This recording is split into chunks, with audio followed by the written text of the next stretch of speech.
चलिए दोस्तों, सुनते हैं आज फिर एक नई कहानी। मेरा नाम कोमल है। आज मेरी शादी है। मेरे होने वाले पति का नाम राजीव है। राजीव का घर अच्छा है।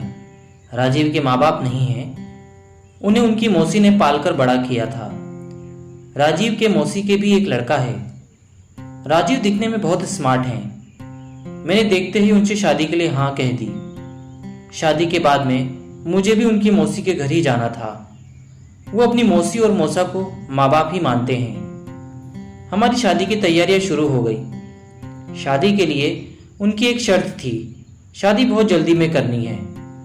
राजीव जब शादी के लिए आए तो वो पूरा समय सेहरे में अपना मुंह ढाके हुए थे। शादी में फेरे होते ही उन्होंने विदाई करवा ली। बिल्कुल भी समय नहीं दिया। मेरे पापा से इसका कुछ कारण भी बताया। इन सब बातों से ज्यादा मैं इस बात से खुश थी कि मेरी राजीव से शादी हो गई। मैं विदा होकर अपने ससुराल चली गई। राजीव को शादी के बाद मैंने अब देखा था। उनके अलावा उनके बड़े भाई मौसी के लड़के भी थे। उनका नाम रमेश था। वो राजीव से बिल्कुल अलग थे। दिखने में अच्छे नहीं थे। एक एक्सीडेंट की वजह से उनका चेहरा और बिगड़ गया था। साथ ही मौसी और मौसा भी थे, जिन्हें मैं अपनी सास ही मान रही थी। दिन भर के बाद रात आ गई। हमारी सुहाग रात में उस रात के लिए कब से मैं सपने देख रही थी। घबराने से लेकर शर्माने तक बहुत सारे एहसास मेरे अंदर उठ रहे थे। मैं सर झुकाकर अपने कमरे में बैठी थी और फिर दरवाजे खुलने की आवाज से मैं सहम गई। मेरे पति राजीव कमरे में आ गए। वो मेरे पास आकर बैठ गए। मेरे चेहरे पर हाथ लगाया। मैंने उन्हें देखने के लिए अपनी आंखें ऊपर की। तब मैं थोड़ी डर गई, क्योंकि उन्होंने अपने चेहरे पर नकाब पहन रखा था। मैंने देखते ही कहा कि यह क्या है, आपने नकाब क्यों पहन रखा है? वो बोले कि मर्दों की अलग अलग इच्छा होती है। मैं चाहता था कि मेरी पत्नी के साथ सुहागरात नकाब पहनकर ही मनाऊं। मैंने कहा मैं चाहती थी कि आपको करीब से देखूं। वो फिर कहने लगे कि क्या तुम अपनी पति की ये इच्छा भी पूरी नहीं कर सकती?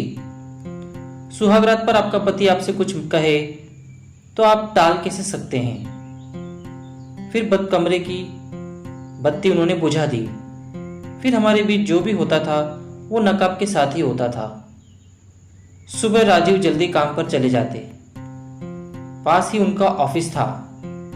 उनके भाई घर से कुछ काम किया करते थे प्रॉपर्टी का, इसलिए वो सारा दिन घर में रहते थे। फिर हर रात वही होता। वो कमरे में नकाब के साथ ही आते, बत्ती बुझाते। मैंने करीब 10 दिन बाद उन्हें कहा कि ये नकाब आप कब तक पहने रखोगे? वो ज़्यादा कुछ इस बारे में बात नहीं करते, दूसरी बातें करके टाल देते। लेकिन मैं इस बात से बहुत खुश थी कि वो मुझे इतना प्यार करने लगे। थोड़े दिन और बीते तो एक बात मुझे खटकने लगी थी। वो यह कि दिन में जब भी राजीव से बात करती तो वो उस तरह से बर्ताव नहीं करते जिसे रात में करते थे। दिन में मैं जितना भी समय वो रहते, वो नजरें झुका कर ही रहते, ज़्यादा बोलते भी नहीं थे, मेरी तरफ तो देखते भी नहीं थे। मुझे कभी कभी लगता था कि ये वो नहीं है जो मुझसे रात में मिलते हैं, क्योंकि रात में कुछ अलग ही बात होती थी। उस रात मैंने कुछ सोचा था। रात फिर वो नकाब पहनकर कमरे में आए और बत्ती को बंद कर दिया। रोज की तरह वो अच्छी अच्छी बातें करने लगे। मैंने उन्हें कहा कि आप मुझे मानते हैं तो आज ये नकाब उतार दीजिए। वो गुस्सा हो गए और पीट करके सोने लगे। मैंने कहा आप इतने नाराज क्यों हो गए? वो बोले कि तुम्हें मेरे प्यार में कुछ कमी लगती है। मेरी एक ही इच्छा है और वो भी तुम पूरा नहीं कर सकती। मैंने कहा ऐसे कब तक इसे पहने रहेंगे? उन्होंने इस बात का कुछ जवाब नहीं दिया। मुझे हार मानकर उन्हें मनाना पड़ा, लेकिन मन में सोच रही थी कि कहीं ये इनकी आदत ना पड़ जाए। इसलिए रात को मैंने उनके सोने के बाद उनका नकाब निकालने का मन बना लिया था। रात करीब 3 बजे मेरी नींद खुली। वो गहरी नींद में थे। मैंने धीरे धीरे उनके नकाब को निकालना शुरू किया। मुझे थोड़ा समय लगा, क्योंकि उनके उठने का भी डर था। कुछ समय के प्रयास के बाद उनका नकाब निकल गया। वो अभी भी नींद में थे। मैंने फिर धीरे से उठकर कमरे की लाइट को जलाया। जैसे ही लाइट ऑन करी उनकी आंख खुल गई और वो उठकर बिस्तर पर बैठ गए और मैंने उनकी शक्ल देखी। शक्ल देखते ही मेरे मुंह से चीख निकल गई और मैं दरवाज़ा खोलकर कमरे से बाहर आ गई। मेरे कमरे में मेरे साथ राजीव नहीं, उनके भाई राकेश थे। मेरी चीख सुनकर घरवाले सब बाहर आए और राजीव भी दूसरे कमरे से बाहर निकले। मेरे कमरे में से राकेश भी निकलकर बाहर आए। सब एक जगह थे। मैंने कहा कि ये क्या, किस तरह के लोग हो आप लोग? राजीव को देखकर मैंने कहा कि तुम अपनी पत्नी को अपने भाई के साथ, किस तरह के पति हो तुम? क्या हो रहा है इस घर में? राजीव ने तब जो कहा मुझे उस पर यकीन ही नहीं हुआ।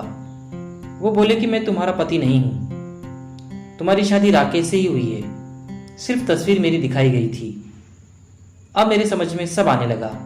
शादी वाले दिन सेहरा जल्दी में शादी और नकाब, सबका राज खुल गया। तब मौसी बोली, बेटा राजीव को देखकर कोई शादी नहीं कर रहा था। मैं नहीं चाहती थी कि मेरा बेटा कुंवारा रहे, तुम्हें देखते ही उसने पसंद कर लिया था। तुमने राजीव की तस्वीर दिखाकर तुम्हारी शादी रमेश से करवा दी। राजीव हमारे एहसानों तले दबा था, इसलिए वो मना नहीं कर सका। लेकिन शायद अब तुम जान गई होगी कि भले ही मेरा बेटा अच्छा नहीं है, लेकिन वो तुम्हें प्यार बहुत करेगा, तुम्हें खुश रखेगा।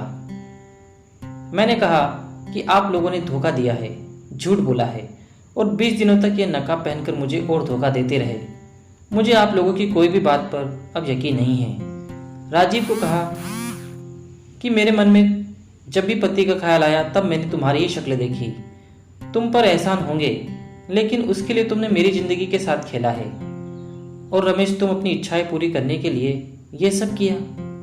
रमेश ने कहा कि मेरी शादी तुमसे ही हुई है, ये सब में अब गलत कुछ नहीं। मैंने कहा कि मैं अब इस झूठी शादी को नहीं मानती। मैं अगले दिन सुबह अपने घर को चली गई।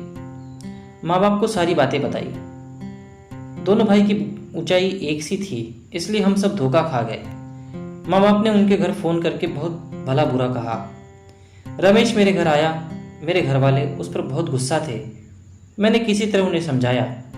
रमेश मेरे आगे रोने लगा, बोला कि तुम जानती हो मैं तुम्हें खुश रखूंगा, तुम मेरे साथ वापस चलो। मैंने कहा कि मुझे तुम्हारी शक्ल से कोई परेशानी नहीं है। अगर तुम ऐसे ही आकर मुझसे कहते तो मैं मान जाती, लेकिन तुमने उसके लिए जो झूठ बोला वो बर्दाश्त नहीं हो रहा। मैं अब तुम्हारे घर में नहीं रह सकती, मैं तुमसे तलाक लूंगी। रमेश बोला कि ऐसा मत करो, लेकिन मैं अपना फैसला ले चुकी थी। रमेश के प्यार को देखते हुए मैंने धोखाधड़ी का कोई केस नहीं किया, लेकिन मैंने उसे तलाक दे दिया। वो तलाक के लिए मना करता रहा, लेकिन मेरा फैसला न बदलता देख उसे मानना ही पड़ा। मैं अपने इस फैसले से अब खुश हूँ।